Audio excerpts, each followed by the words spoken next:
Dalawa dito, tapos doon dalawa. Dito talaga ako umaasa kasi ayan, tingnan nyo.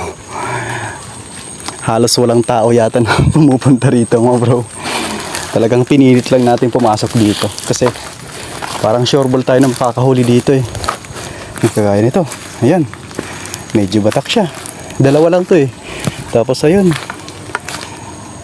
ewan ko, pero unahin natin to. Ito, unahin natin. Pero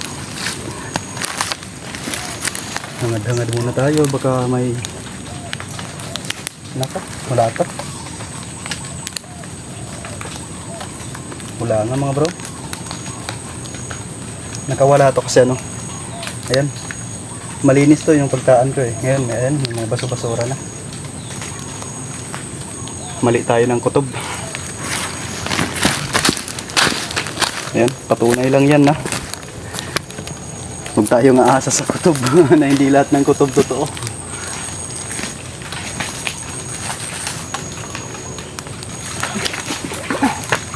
Gulat ako, mamaw na dalag. Walang hiya. Nagulat ako. Nagulat ako mga bro. Yung lagay ng tali natin, parang nakaganito lang oh. Tapos paghugot ko, hindi ako kasi nag-ano ako dito, ayan oh. Bali nilalagay ko diyan yung tansi natin. Kapag may huli, natatanggal to. Pero kanina nandun pa rin eh. Kaya nung pag-angat ko nagulat ako. May mamo pala na dalag, grabe. Parang hindi ako kita. Ayan. Ulitin natin. Ito na mga bro, yung pinakamalaking dalag na nahuli natin dito sa spot na to. Grabe. Aabot to ng 1 kilot kalahati pataas.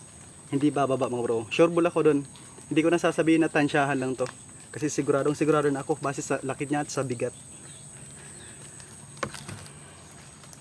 Gulat ako, napakaganda ng tama. Ayan. Buhay na buhay mga bro. Tingnan niyo yung ulo. halos kapantay na sa mukha ko. Grabe mga bro, ang haba. Ayan, okay na.